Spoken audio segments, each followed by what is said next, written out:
मैं परदेश से जब भी वापस आने की बात करता, मेरी अम्मा मुझे हमेशा मना कर देती। मेरी शादी को 7 साल होने वाले थे। मेरी एक बेटी भी थी और पिछले 6 साल से मैं मुस्तकिल परदेश में था। यहाँ तक कि मैंने अपनी बेटी की शक्ल भी आज तक ना देखी थी।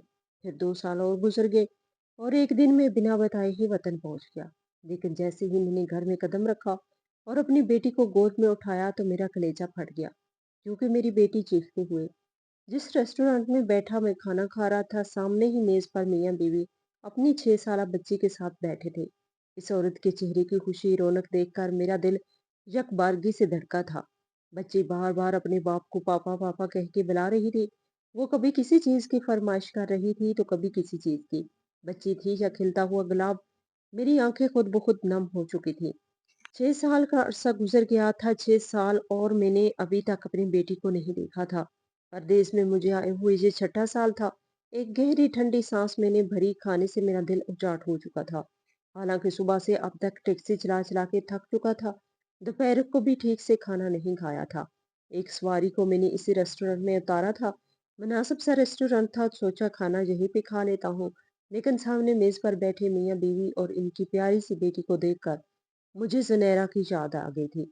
अपनी बेटी, फिर रेहाना का चेहरा भी मेरी आंखों के सामने छाने लगा। अभी शादी को 1 साल भी नहीं गुजरा था कि मुझे परदेश में आना पड़ा। मेरे साथ लगकर वो कितना रोई थी। वो कहने लगी, साजिद खुदा के लिए मत जाओ। यहाँ भी आपकी आमदनी अच्छी है, हम गुजारा कर सकते हैं। मैंने कहा, 3 बहनों का बोझ है मेरे सर पर। बड़ी मुश्किल से मुझे ये चांस मिल रहा है। बस बहुत जल्द मैं ज्यादा पैसे कमाऊंगा और बहनों की जिम्मेदारी निभाने के बाद मुझे यहीं आना है। सारी जिंदगी हमने साथ ही तो गुजारनी है। फिर मैं तुम्हें तोहफा भी तो दे के जा रहा हूँ। चंद माह बाद मेरा बच्चा दुनिया में आ जाएगा तो तुम्हारा दिल लग जाएगा। पता भी नहीं चलेगा कि ये साल कैसे गुजरे। वो कहने लगी कि एक एक लम्हे का पता चलेगा। साजिद, आपको क्या लगता है, क्या बच्चा आपकी कमी पूरी कर सकता है? मेरे बच्चे को भी तो आपकी जरूरत है। कितना बुरा लगेगा मुझे इस वक्त जब मेरा नन्हा बच्चा इस दुनिया में आएगा और आपकी शक्ल नहीं देखेगा। दिल तो मेरा भी नहीं चाहता था कि अपनी बीवी और होने वाले बच्चे को छोड़कर जाऊं। लेकिन अम्मा बजिद थी। वो कहती थी कि यहाँ पर रहकर तुम अपनी बहनों की शादी अच्छे तरीके से नहीं कर सकते। हमारी शादी के बाद हमारी जेबें खाली हो चुकी। तुमने वादा किया था कि तुम्हें जब भी चांस मिलेगा तुम जाओगे। अब अल्लाह ने चांस दिया है तो जाओ, जाकर पैसा कमाओ। अपने आंसू तो जैसे मैंने अपने अंदर ही गिराए। रेहाना के सामने कमजोर नहीं पड़ना चाहता था। इसे तसल्ली देकर अपने आंसू छुपाते हुए मैं परदेस आ गया। मेरे दोस्त ने मुझे किराए की टैक्सी लेकर दी थी, जिसका मालिक 500 दिरहम लेता था और बाकी के पैसे मैं रखता था। इसी में पेट्रोल के पैसे होते थे। इसी में मुझे अपनी रहाइश और खाने का इंतजाम करना होता था और इन्हीं पैसों से मुझे घर पर खर्चा भी भेजना होता। बहनों की जेज के लिए पैसे भी। मेरे लिए हैरानकुन बात बस ये थी कि जब भी अम्मा को फोन करता, मेरी रेहाना से बात करवाएं, अम्मा यही कहती कि कर लेना बात, रेहाना कौन सी भागी जा रही है। अरे पहले हमसे बात करो। माँ का तुम्हें जरा ख्याल नहीं, बस बीवी का ही ख्याल है। मैं कहता, अम्मा आपसे खैरियत पूछ ली, आपसे बात कर ली, इसलिए कह रहा कि कुछ देर रेहाना से भी बात करवा दे। लेकिन अम्मा के बाद मेरी तीनों बहनें बारी बारी मुझसे बात करती। बातें क्या करती थी, बस अपनी फरमाइशें बताती थी कि दुबई से ये भेज देना, वो भेज देना। मैंने फिर से कहा कि फायजा अपनी भाभी से बात कराओ। रेहाना कहाँ है? फायजा कहने लगी, लो जी, आपने तो हमारी बात तवज्जो से सुनी ही नहीं, बस आपको अपनी बीवी का ख्याल है। अरे भैया, आराम कर रही है, आपको पता है इनकी हालत कैसी है। पूरा दिन हम इन्हीं का तो ख्याल रखते हैं। भाई हमारे लिए कमाने गया, हमारी फरमाइशें पूरे करेगा, लेकिन आप है कि बस रेहाना रेहाना करते रहते हैं। बस रेहाना की फिक्र है। ये कहकर फौजिया ने फोन बंद कर दिया। बड़ी मुश्किल से तो मैं फोन करता था, इतने पैसे लगते थे, इससे रोता हुआ छोड़ के आया था। इसलिए दिल में बेचैनी सी थी। महीने में बस 2 बार ही पाकिस्तान फोन करता और दोनों बार अम्मा और बहनों से बात होती। पूछता, रेहाना कहाँ है, तो कहती कि अपने कमरे से वो बाहर नहीं निकलती। हर वक्त वो बेड रेस्ट की रट लगाए रखती। अम्मा कहने लगती, पता नहीं कौन सा बेटा पैदा कर रही है तुम्हारी बीवी, हमने भी तो बच्चे पैदा किए हैं, सारे घर का काम काज करते थे। लेकिन ये मोहतरमा तो उठने का नाम ही नहीं लेती। जरा सा कुछ कह दो तो कहती है डॉक्टर ने बेड रेस्ट कहा है। हम तो मियाँ कुछ नहीं कहते, इसको इसके हाल पे छोड़ा हुआ है, जाहिर है इसका शोर कमा रहा है, हमारी क्या मजाल। मैंने कहा, अम्मा ऐसी तो कोई बात नहीं है, आप मेरी बात करवाएं, मैं इसे समझा देता हूँ। वो कहने लगी, अरे रहने दो मियाँ, हमारी नहीं सुनती तो तुम्हारी कहाँ सुनेगी। अभी भी सो रही है, हालांकि इसे पता है तुम इसी वक्त फोन करते हो। लेकिन मुझसे कहकर गई है कि मेरा दरवाजा कोई ना खटखटाए, मेरी नींद खराब होती है। तो फिर नींद नहीं आती। मियाँ, हम तो इसे नहीं जगाएंगे। मैंने कहा, किस वक्त जागती है वो मुझे बता दे, मैं इस वक्त फोन कर लूंगा। अम्मा कहने लगी, इसके सोने जागने का कोई वक्त मुकर्रर थोड़ी है जो तुम्हें बता दूं। अल्लाह जाने जब दिल चाहता है सो जाती है। अच्छा तुम ये बताओ, तुमने नायला के लिए अलग से पैसे तो जमा कर रखे हैं ना? तुम्हारी खाला ने अपने देवर का रिश्ता बताया है। वो मुझे लोग अच्छे लगे हैं। मैं सोच रही हूँ कि हाँ कर दूं। बस जरा तुम्हारी तनख्वाह आने की देर है। घर का खर्चा तो जैसे कैसे चल ही जाएगा। मैं तुम्हें तो बता है, अगर इंसान रिश्ता तय करे तो कितनी रस्में होती हैं, मिठाइयाँ देनी पड़ती हैं, लड़के वालों को जोड़े देने पड़ते हैं। मैंने कहा, अम्मा इतना सब कुछ करने की क्या जरूरत है? आप इन्हें कह दें कि रिश्ता तय हो चुका है, लेकिन लेना देना सब शादी पर ही कर लेंगे। मेरी बात सुनकर अम्मा हत्थे से अकड़ गई। वो कहने लगी, लो मियाँ, तुमने नए रिवाज निकाल लिए। बरसों से यही तो चला आ रहा है। अब तुम्हारी शादी पर भी तो रेहाना की अम्मा ने रिश्ता पक्का होते ही मिठाई के 2 टोकरे दिए थे। 12-12 किलो मिठाई थी इसमें, और जोड़े भी सबको दिए। तब तो तुम्हें कोई एतराज नहीं था। अब जब अपनी बहनों को देने की बारी आई तो तुम कह रही हो कि फिजूल खर्ची है। ऐसा करो, तुम बस अपनी बीवी के ही नखरे उठाया करो। मुझे नहीं चाहिए तुम्हारा एहसान। अभी तुम्हारे अब्बा जिंदा होते तो मैं ये कहकर अम्मा की आवाज में नमी सुनाई देने लगी। मैं तो बात करके पछताया था। मैंने कहा, अम्मा आप फिक्र न करें, आप मुझे बताएं कितने पैसे चाहिए। कहने लगी, यही कोई 1 लाख से कम 1 लाख में गुजारा कर लूंगी। मेरी आंखें फटी थी। मैंने कहा, अम्मा 1 लाख? वो कहने लगी, और क्या, अरे जोड़े भी तो देने हैं, तुम्हें तो पता है कितने महंगे जोड़े आते हैं। मैंने कहा, अच्छा ठीक है। मैंने फोन बंद कर दिया। मैं 10 घंटे टैक्सी चलाता था और 10 घंटे आराम करता था। फिर अपने कपड़े खुद धोने पड़ते थे, अपने काम भी खुद करने पड़ते थे। लेकिन अब मैंने 14 घंटे टैक्सी चलाई, क्योंकि 1 लाख एक्स्ट्रा भेजना था। कभी कभी तो 15 से 16 घंटे मुझे टैक्सी चलानी पड़ती। मैं जमाइयाँ ले रहा होता। मेरी आंखें नींद से चूर चूर हो रही, लेकिन जबरदस्ती अपनी आंखें खुली रखता था कि खुदा न खास्ता अगर एक्सीडेंट हो गया तो लेने के देने पड़ जाएंगे। कभी अपने पास रखे पानी की बोतल को उठाता और चुल्लू भर पानी लेकर अपने मुंह पर छींटे मारता, ताकि मेरी नींद भाग जाए। हयाती जिंदगी भी बड़ी अजीब होती है। परदेश में जाने वाला कांटों पर चलकर जिंदगी गुजारता है। न घर की रोटी खाने को मिलती है, न ही बीवी की संगत के सारे गम भूल जाए। बस एक ना खत्म होने वाली ड्यूटी। और पाकिस्तान में रहने वाले हमारे अपने ये समझते हैं कि शायद बेटा परदेश गया है तो बस दरख्तों से नोट उतारेगा और हमें भेज देगा। लेकिन भला दरख्तों पर भी नोट लगते हैं। पूरा महीना मेहनत करने के बाद जब मैंने हिसाब लगाया तो अपने खाने पीने का खर्चा मिलाकर 1 लाख पूरा हुआ था। मैंने चुपचाप वो 1 लाख पाकिस्तान अम्मा को भिजवा दिया। फिर रेहाना के भी आखिरी महीने चल रहे थे, इसलिए मुझे पैसे इकट्ठे करने थे, क्योंकि अम्मा कह रही थी कि डॉक्टर ने ऑपरेशन बताया है। समझ लो कि 2 माह बाद 1-1.5 लाख का खर्चा फिर से सर पर खड़ा है। मैंने कहा, आप फिक्र ना करें, मैं कर लूंगा। जहाँ मेहनत ही तो करने आया हूँ। वो कहने लगी, हाँ बेटा, अल्लाह तुझे खुश रखे। भला ये कौन सी दुआ हुई? परदेश में क्या खुशी रहता? परदेश में बस इंसान खुशी तो नहीं रहता। अपनों से जुदा होकर क्या कभी किसी को खुशी मिली है? शायद मेरा दर्द वही जान सकता है जो परदेश में बैठा मेरी ये आप बीती सुन रहा है। मेरी आंखों से कई बार आंसू बहते थे। कभी कभी तो बीवी की बड़ी शिद्दत से याद आती थी, क्योंकि बीवी इंसान की बेहतरीन हमसफर होती है। इसके दुख सुख की साथी होती है। जिस तरह औरत को लम्हा लम्हा अपने शोर की कमी महसूस होती है, इसी तरह मर्द को भी हर मुश्किल वक्त में, हर तकलीफ में बीवी की याद आती है। बहरहाल मुझे तो लगा था कि 1 महीने की थकन है। अब बहन का रिश्ता तय हो गया, 2 महीने रेहाना की डिलीवरी है, तब तक मैं पैसे जमा कर लूंगा। लेकिन मेरी किस्मत में शायद सुकून नाम की चीज नहीं थी। मैं नहीं जानता था कि अम्मा का फोन आएगा और मुझे ऐसी खबर सुनाएंगी कि मेरे होश उड़ जाएंगे। अभी पैसे भेजे हुए 1 हफ्ता ही गुजरा था जब अम्मा का फोन आया और कुछ उन्होंने मुझे कहा। वो सुनकर मेरी आंखों से आंसू बहने लगे। वो कहने लगी, जितनी जल्दी हो सके मुझे 1 लाख भेजो, अगर तुम्हें अपनी माँ से मोहब्बत है। मैंने कहा, अम्मा मैं क्या करूँ, आप खुद बताएं। ये तो बहुत मुश्किल हो जाएगी।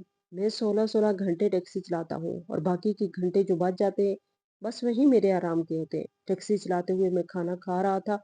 इससे ज्यादा मेहनत क्या करूँ? मेरी माँ कहने लगी, इसका मतलब तुम्हें अपनी माँ से जरा भी मोहब्बत नहीं। ठीक है, फिर मरने दो मुझे। आज के बाद फोन मत करना। ये कहकर अम्मा ने गुस्से से फोन बंद कर दिया। पूरी रात में परेशान बैठा रहा, सोचता रहा कि क्या जरूरत थी ये सब कहने की। कोशिश करके भेज देता हूँ पैसे।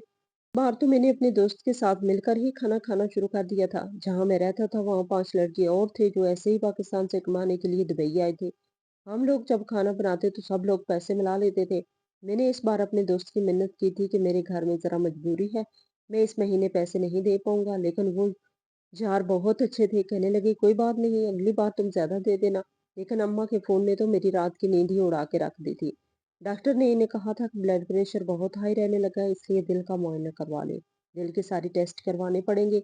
एक प्राइवेट हॉस्पिटल में जिस पर अच्छे खासे पैसे लग रहे थे। मैंने अम्मा से कहा कि वो गवर्नमेंट हॉस्पिटल में चली जाए, तो कहने लगी अच्छा मैं गवर्नमेंट हॉस्पिटल में चली जाऊं बेटा, परदेश में जाके नोट कमा रहा है और माँ को गवर्नमेंट हॉस्पिटल के धक्के खाती फिरे। वाह बेटा वाह! ये क्यों नहीं कहते कि जो कुछ कमा रहे हो वो अपनी बीवी और बच्चे के लिए कमा रहे हैं? रेहाना को क्यों नहीं भेजते गवर्नमेंट हॉस्पिटल? मैंने कहा ठीक है पैसे भेज दूंगा। अम्मा से मैं बहस नहीं करना सकता था। शायद आपको यकीन ना आए, लेकिन मैंने सचमुच 18-18 घंटे टैक्सी चलानी शुरू कर दी। दूसरा महीना हो चुका था और मैं अपने खाने पीने के पैसे नहीं दे रहा था। अब तो मेरे दोस्तों का मुंह बनने लगा, लेकिन मैं अपनी मजबूरी करोना इनके सामने रख देता। एक बार तो मेरा दोस्त यासर कहने लगा हम सब भी अपने घर से मजबूरी की हालत में निकले हैं, लेकिन फिर भी सब कुछ कर रहे हैं। तुम कौन सा अनोखा काम कर रहे हो? तुम्हारे खर्चे ही पूरे नहीं होते। मैंने कहा बस इसी महीने आप लोग मेरे साथ मेहरबानी कर लो, अगले महीने कुछ नहीं कहूंगा, पैसे दे दूंगा। सब लोग चुप हो गए। मैं 24 घंटे में सिर्फ 4 घंटे सोता, कभी 5 घंटे। अक्सर ऐसा होता कि टैक्सी चलाते हुए अपना टिफिन निकाल कर खाना भी खाने लगता। पानी की बोतल भी वहीं रखी होती। 6 महीने में मेरी रंगत पीली पड़ने लगी, मेरी सेहत पहले से गिरने लगी। अम्मा को मैंने पैसे का इंतजाम कर दिया था और अगले महीने इसलिए ज्यादा ड्यूटी दी ताकि अपने खाने पीने का खर्चा दे सकूं। पूरे पैसे मैंने अपने दोस्तों को दिए, तब जाके इनके मुंह ठीक हुए। 5 महीने बाद मेरी वालदा ने कहा अल्लाह ने तुम्हें बेटी दी है, तुम्हारे साथ तो अब बेटी का बोझ भी है। पहले 3 बहनें क्या कम थी? क्या था रेहाना अगर बेटा पैदा कर लेती? मैंने कहा अम्मा अल्लाह का शुक्र है, इसने मुझे अपनी रहमत से नवाजा है। जहाँ 3 बहनों की कर रहा हूँ तो क्या अपनी बेटी के लिए कुछ नहीं करूंगा? मेरी माँ कहने लगी हाँ हाँ, इसलिए तो तुम बहुत कुछ करोगे। बेटी की शक्ल देखी नहीं और कैसे दिल में बेटी के लिए जज्बात उभर रहे हैं। मैंने कहा अब तो रिहाना से बात करवा दे। पूरे 5 महीने में एक बार भी इससे बात नहीं हुई। वो कहने लगी अच्छा करवाती हूँ, लेकिन अभी तक इसे ठीक से होश नहीं आया। ऑपरेशन हुआ है ना, इसलिए। अम्मा ने नया मोबाइल भी खरीद लिया था। मैंने अम्मा से कहा कि जब रात को ले आराम के लिए लेटती हैं तो फोन रिहाना के कमरे में दे दिया करे। चलो मैं इसी से रात को बात कर लूंगा। तो कहती क्यों, मैं क्यों अपना फोन देने लगी? अरे भाई इतना ही शौक है बीवी से रोजाना बात करने का तो इसे भी खरीद के दे दो। अभी तो नाला की शादी की तैयारी करनी है। बहरहाल मेरी वालदा ने रेहाना को मोबाइल दिया था। इसने कान पे लगाया और कहने लगी कैसे हैं आप? मैंने कहा बहुत बहुत मुबारक हो। वो कहने लगी आपको भी बड़ा उदास सा लहजा था इसका। मैंने कहा देखने में कैसी है? वो कहने लगी आपके जैसी। मैंने कहा मुझे वीडियो कॉल करनी है, तुम्हें देखना चाहता हूँ। लेकिन पता नहीं क्यों उसने फोन वापस मेरी माँ को पकड़ा दिया। अम्मा कहने लगी यहाँ सर्विस ठीक से नहीं आ रही, तो मैं बच्चे की तस्वीर खींचकर भेज दूंगी। ये कहकर अम्मा ने फोन बंद कर दिया। मेरी आंखों से आंसू बहने लगे थे। दिल तड़प रहा था भाग कर उड़कर पाकिस्तान चला जाऊं, अपनी बच्ची को देखूं, इसे सीने से लगाऊं, इसके कान में अजान दूं, लेकिन बेबस और मजबूर था। पता नहीं क्यों मैं फूट फूट के रोया था। कभी कभी परदेश में हम मर्द ऐसे ही रोते हैं जब बेबसी अरूज पे पहुंच जाती है। बहरहाल मेरे पास बैठे मेरे दोस्त कहने लगे तुम्हें क्या हुआ, सब खैरियत तो है, तुम्हारी अम्मा की तबीयत तो ठीक है? मैंने कहा हाँ सब ठीक है, अल्लाह ने मुझे बेटी दी है और दिल चाह रहा है उड़ के चला जाऊं। फिर वो कहने लगे मुबारक हो। कुछ देर बाद अम्मा ने व्हाट्सएप पर मुझे मेरी बेटी की तस्वीर दिखाई, जिसे देखकर मेरी आंखों से आंसू बहने लगे। मेरे दोस्त कहने लगे कि माशाल्लाह तुम्हारी बेटी तो बहुत खूबसूरत है, हूबहू तुम्हारी जैसी है। और मैं मोबाइल से ही अपनी बेटी को चूम रहा था, प्यार कर रहा था, इसके लम्स को महसूस करने की कोशिश कर रहा था। लेकिन मोबाइल ऐसा लम्स तो नहीं दे सकता। बहरहाल वक्त कुछ और आगे बढ़ने लगा। नायला की शादी पर जब मैंने अम्मा से कहा कि चंद रोज के लिए पाकिस्तान आना चाहता हूँ, तो अम्मा कहने लगी लो क्यों आना चाहते हो? मैंने कहा अम्मा 2 रोज की बात है, बहन की शादी पे नहीं आऊंगा क्या? वो कहने लगी कोई जरूरत नहीं, तुम्हें पता है तुम्हारी फूफो ने भी आयजा का रिश्ता मांग लिया है। अगर यहाँ आ गए तो तुम्हारे काम का इतना खर्च होगा। तुम बताओ मैं दूसरी बेटी की रुखसती की तैयारी करूंगी या फिर तुम्हारे आने जाने को देखूं? अब खुद बताओ, तुम कराची आओगे, टिकट के पैसे लगेंगे, फिर यहाँ पर बैठकर खर्चा भी करोगे और वापस भी जाओगे, तब टिकट के पैसे लगेंगे। अरे 40-50 हजार तो मुझे भेज दोगे, मैं आयजा की तैयारियां शुरू कर दूंगी। फुफ्फो का तो तुम्हें पता है, इससे तो छोटी मोटी मामूली चीज पसंद ही नहीं आती, इसका जहेज तो मुझे बड़ा सोच समझ कर बनाना पड़ेगा। फिर तुम्हें पता है तुम्हारी फूफो खाते पीते खानदान में गई, अब तुम्हारी बहन भी जाएगी तो जाहिर है बात नाक तो रखनी पड़ेगी। मैंने कहा अम्मा क्या आप दिल नहीं चाहता कि आप मुझे देखें, मुझसे मिले? पता नहीं क्यों मेरे दिल में एक अजीब सी बात आ रही थी। माएँ तो बेटों के लिए एक अजीब सी तड़प रखती हैं। वो कहने लगी बेटा क्या बताऊं, मेरा दिल कितना रोता है, कितना तड़पता है। मेरा दिल तुम्हें देखने को, लेकिन मजबूरियां भी तो है। कब अपने घर की होंगी, तुम वापस आओगे, मैं तुम्हें सीने से लगाऊंगी। पता नहीं क्यों मुझे यूं लग रहा है जैसे ये लफ्ज दिल की गहराइयों से नहीं निकल रहे, सिर्फ जुबान से अदा हो रहे थे। वो कहने लगी, अच्छा छोड़ो ये सब बातें, मुझे बताओ, अगर तुम्हारे पास फालतू पैसे हैं जो तुम आने की बात कर रहे हो तो मुझे कब भेज रहे हो? मैं चाहती हूँ नायला की शादी पर छोटी-मोटी आयज़ा की मंगनी की भी रस्म अदा कर दूँ, ताकि तुम्हारी फूफो का मुँह बंद हो जाए। इससे ये ना लगे कि हम में कोई कमी छोड़ी है। देखो मेहमान तो आने ही हैं। मैं सोच रही हूँ बारात पर आयज़ा की मंगनी की रस्म कर दूँ। बस तुम्हारी फूफो को जोड़ा देना पड़ेगा और इमरान को। और तुम्हें तो पता ही तुम्हारी फूफो ब्रांड के जोड़े से नीचे बात नहीं करती। क्या तुम कहते हो, क्या कहता, क्या जवाब देता? मैंने कहा, अच्छा अम्मा, जैसा आपको मुनासिब लगे। मेरी इस बात पर मेरी अम्मा की चहकती हुई आवाज़ मेरे कानों में टकराई और कहने लगी कि तू बहुत अच्छा कहा। तुमने मेरा दिल खुश कर दिया। अल्लाह तुम्हें और तरक्की दे। ये कहकर फ़ोन बंद हो गया। मैंने गहरी सांस ली थी। जब मेरी माँ को ही मुझसे मिलने की तलब नहीं थी तो मैं क्या करता वहाँ जाकर? मेरी माँ को बस पैसा चाहिए था ताकि बरादरी और ख़ानदान में अपनी नाक ऊँची रख सके। ये कह सकें कि बेटा परदेश में जाके कमाता है। बहरहाल पहली बार रेहाना का फ़ोन आया था नायला की शादी से 2-3 दिन पहले। वो कहने लगी, साजिद आप शादी पर भी नहीं आएँगे? मैंने कहा, नहीं, कुछ मजबूरियाँ हैं। मेरी बात अभी मुँह में ही थी कि इसने फ़ोन बंद कर दिया। मैंने दोबारा से फ़ोन किया लेकिन इसने फ़ोन नहीं उठाया। मैंने कई फ़ोन किए लेकिन इसने नहीं उठाया। बात तक नहीं की, शायद मुझसे नाराज़ थी। मेरा दिल बड़ा उदास था, यही सोचता कि मैं वहाँ होता तो ये करता, वो करता। ऐसे मौके पर अपना घर, अपनी बहन, भाई, बीवी, बच्चे शिद्दत से याद आते हैं। पता नहीं इन्हें हम परदेशियों की याद क्यों नहीं आती? फिर मैं सोचने लगा कि सब कुछ पैसा है, इंसान की कोई औकात नहीं। बहरहाल एक बहन की ज़िम्मेदारी मेरे सर से उतर गई और दूसरी की तैयार थी। एक बार मैं रात को 3 बजे घर आया तो मेरा एक साथी जाग रहा था। कहने लगा, साजिद जब तुम यहाँ आए थे तो माशाल्लाह से तुम्हारी सेहत बहुत अच्छी थी। अब देखो अपना हशर। मैंने कहा, क्या मतलब, मुझे क्या हुआ? वो कहने लगा, जरा आईना तो देखो। काले काले हल्के पड़े हुए हैं, रंगत पीली हो रही है और पहले से सेहत में गिर गई। और तुम्हारे तो बाल भी काफी उतर गए। मैंने कहा, क्या करूं यार, जिम्मेदारियां भी तो निभानी है। वो कहने लगा, फिर खुद पर तवज्जो दो। ऐसा लगता है जैसे 30 के नहीं 50 के हो। बाल कुछ उड़ गए और कुछ सफेद हो गए। मैंने कहा, जहाँ फुर्सत किससे है ये देखने की और वो सोचने की अभी 2 बहनों की ज़िम्मेदारियाँ वो पूरी होंगी, तो यहाँ से जाऊँगा। वो हँसने लगा, कहने लगा, ये ज़िम्मेदारियाँ कभी पूरी नहीं होंगी।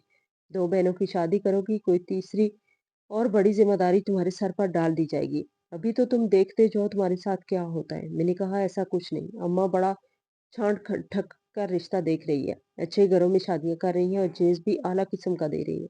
वो हँसने लगा, कहने लगा, पिछले 10 साल से जाऊँ, मैं भी सिर्फ़ 3 बहनों की शादी करने आया था। खैर छोड़ो इस बात को। बहरहाल आयज़ा की शादी भी हो गई और फिर फ़ायज़ा का भी रिश्ता तय हो गया। तीनों की शादियाँ बड़े अच्छे घरों में हुई। 3 साल भी बीत गए। अम्मा कहने लगी, अब आने की जल्दी ना करना। मैंने कहा, क्यों अम्मा, अब क्या हुआ? वो कहने लगी, लो यहाँ आकर फिर वही टीचर टैक्सी चलाओगी। वो तो वैसे भी मैं बेच चुकी हूँ। मैंने कहा, आपने क्यों बेची? वो तो अब्बा की आखिरी निशानी थी। अब्बा भी तो चलाते थे। वो कहने लगी, क्या कमा लिया तुम्हारे बाप ने? देख मेरी बात सुन साजिद, पैसे अच्छे खासे जमा करके लेके आना ताकि यहाँ आकर तुम नई गाड़ी खरीद लो, फिर कोई काम कारोबार करो। खाली हाथ उठकर मत आ जाना बीवी की मोहब्बत में। मैंने कहा, अच्छा अब ये चौथी जिम्मेदारी थी गाड़ी खरीदने का, मतलब मुझे कम से कम 1 साल और लग जाता क्योंकि घर खर्चा भी भेजना था। बहरहाल चौथा साल भी गुजर गया। मैं वापस पाकिस्तान जाने के बारे में सोच रहा था जब अम्मा कहने लगी, हाय हाय मेरी बच्ची की किस्मत कितनी खराब निकली। मैंने कहा, अम्मा क्या हुआ? कहने लगी, तुम्हारी फूफो ने तो आयशा का जीना दोबर कर दिया। इसकी बेटी क्या हो गई, तूफान सा खड़ा कर दिया। मैंने कहा, अब क्या हो गया? वो कहने लगी, घर से निकाल दिया मेरी बच्ची को, अब तुम ही करोगे जो कुछ करोगे। मैंने कहा, क्या करूं अम्मा? इस शोर को चाहिए कि वो इसे अलग घर में रखे। वो कहने लगी, वो तो अपनी माँ का चमचा है, एक बार फिर मेरी बच्ची को पूछने नहीं आया। मैं सोच रही हूँ अपने ही घर के ऊपर वाला हिस्सा आयजा को दे दूं। मैंने कहा, क्या मतलब आपका? मैं समझा नहीं। वो कहने लगी, ऊपर 2 कमरे बने हुए, बस तुम 2 लाख दे दो, बावर्ची खाना और वॉशरूम बनवा दो, मेरी बच्ची सुकून से तो रहेगी। मैंने कहा, तब फूफो को इतराज नहीं होगा? वो कहने लगी, नहीं, मैं समझा लूंगी, कह दूंगी कि आयजा के मियाँ से भाई मेरी बच्ची यहीं रहेगी, खुद ही आएगा। मैंने कहा, लेकिन मेरे पास तो पैसे नहीं। वो कहने लगी, कितना झूठ बोलोगे साजिद, मुझे पता है तुमने अपनी टैक्सी के पैसे जमा करके रखे हैं। अरे बहन खुश रहेगी, सुकून से रहेगी तो तुम्हारा काम और भी तरक्की करेगा। मैं कुछ नहीं जानती। मैंने फिर 2 लाख भेज दिए। 2 साल ऐसे ही और गुजर गए। अब तो 6 साल हो गए। मेरा दोस्त शायद सच कहता था, एक जिम्मेदारी खत्म करूँ तो दूसरी सर पर आन पड़ेगी। अम्मा की फरमाइशें तो खत्म ही नहीं होती थी। कभी कुछ तो कभी कुछ, और रेहाना की मुझसे बात नहीं होती थी। जब भी अम्मा से कहता रेहाना से बात करवा दे तो मेरे सर पर कोई ना कोई जिम्मेदारी डाल देती। रमजान का महीना आ चुका था, ईद भी करीब थी। मैंने सोचा इस बार अम्मा से नहीं कहूंगा कि मुझे आना है, वरना वो कोई ना कोई जिम्मेदारी मेरे सर पर डाल देंगी। मैंने अपनी टिकट कटाई और पाकिस्तान आ गया। लेकिन जैसे ही घर में दाखिल हुआ तो मेरे होश उड़ के रह गए। मैं अभी घर के बाहर ही था, मुझे एक बच्ची की चीखने की आवाज़ें सुनाई दी। कोई इसे मार-पीट रहा था। मैंने दरवाज़े पे दस्तक दी तो बड़े गुस्से से मेरी माँ की आवाज़ आई, "कौन है इस वक़्त?" मैंने फिर से दरवाज़ा खटखटाया तो गुस्से से अम्मा का दरवाज़ा खोला। हाथ में एक डंडा पकड़ा था, लेकिन मुझे देखते ही इनके हाथ से वो डंडा छूट गया। वो बड़ी घबराई हुई थी, कहने लगी, "तुम वापस कैसे आ गए? अरे बताना तो चाहिए था कि वापस आ रहे हो।" मैंने कहा, "अम्मा क्या अंदर आने के लिए जगह नहीं?" मेरी बात सुनकर मेरी माँ पीछे हट गई। मैं जैसे ही अपने सामान का अटैची लेकर अंदर आया तो सामने एक बच्ची जमीन पर गिरी पड़ी थी, यही कोई 6 साल की होगी। इसके माथे से खून बह रहा था, बाल खुले हुए थे। मुझे देखकर भागते हुए मेरे पास आई, मेरे साथ लिपट गई। वो कहने लगी, "बाबा वापस आ गए?" जो सुनकर मेरे होश उड़ गए। क्या वो मेरी बेटी रुमैसा थी? इसके सर से खून क्यों निकल रहा था? मैंने अपनी बच्ची को गोद में पकड़ा और सीने से खींच लिया। मैंने इससे प्यार से कहा कि सर से खून क्यों बह रहा है? तो कहने लगी, दादी बहुत मारती है। अम्मी को 3 दिन से बुखार है ना, इसलिए अम्मी से काम नहीं हो रहा। इसलिए घर के सारे काम दादी मुझसे करवा रही थी, वरना तो सारे काम अम्मी करती है। बाबा, अम्मी को पिछले 2 माह से बुखार है और बुखार में भी काम कर रही है, लेकिन अभी इनकी हालत बहुत खराब हो चुकी है। ये सुनकर मेरे होश उड़े थे। जब मैं कमरे में आया तो रेहाना को देखकर मेरा दिल दहल गया। वो सूख कर कांटा हो चुकी थी, सफेद रंगत पीली पड़ चुकी थी। आंखों के गिर्द गहरे हल्के थे। मैं इसके पास आ गया, अपने दोनों हाथों से इसका हाथ पकड़ लिया। मैंने कहा, रेहाना तुम्हें क्या हुआ है? जरा सी आंखें खोली, कहने लगी, कुछ नहीं हुआ, बस थक गई हूँ बहुत ज्यादा। फिर कहने लगी, आप क्यों आ गए? अभी तो आपकी माँ की बहुत सारी ख्वाहिशात रहती थी जो आपके परदेश में रहने से ही पूरी होनी थी। रेहाना की बात पर मैं शर्मिंदा सा होकर रह गया। इसकी हालत देखकर मैं समझ गया कि मेरी माँ ने इसके साथ कितनी ज्यादतियां की हैं। इन्हें तो मेरी 6 साल की बच्ची पे रहम नहीं आया। मैं जितने पैसे कमा कर लाया था, मैंने एक किराए का घर लिया और एक टैक्सी खरीद ली। फिर रेहाना और मैसा को लेकर मैं कम किराए के घर में चला गया। मेरी माँ आज सचमुच के आंसू रो रही थी। वो कहने लगी, मुझे अकेला छोड़ के मत जाओ। मैंने कहा, आप अकेली कहाँ हो? आपको तो सिर्फ अपनी बेटियों से प्यार था। आपने रेहाना के साथ बहुत ज्यादतियां की हैं। वो भी किसी माँ की बेटी है। अब मुझे इसका उजाला भी करना है। आपको पैसा चाहिए, वो मैं आपको दे दिया करूंगा, क्योंकि आपको बेटी की नहीं पैसों की जरूरत है। मैं अपनी बीवी और बेटी को लेकर अलग हो चुका था। मेरी बहनें अब भी मेरी माँ के सर पर आकर बैठी रहती हैं। इनकी जान को अजाब बनाती हैं, ये भी पूरा करें वो भी पूरा करें। लेकिन अब मैं पूरा नहीं करता, सिर्फ इतने ही पैसे देता हूँ जितने में मेरी माँ अपना आसानी से खर्च पूरा कर सकती है। अब इन्हें रिहाना की कदर हो रही है, लेकिन शायद वक्त आगे बढ़ गया है। काश कि वो इस वक्त को हाथ से न जाने देती। अलबत्ता मैं बेटा होने का फर्ज निभा चुका हूँ। आप में से कौन कौन परदेश में जा चुका है? इसके हालात कैसे हैं? मुझे कमेंट बॉक्स में ज़रूर बताइए। मज़ीद इस तरह की सबक आमोज़ कहानियाँ सुनने के लिए हमारी वीडियो को लाइक करें।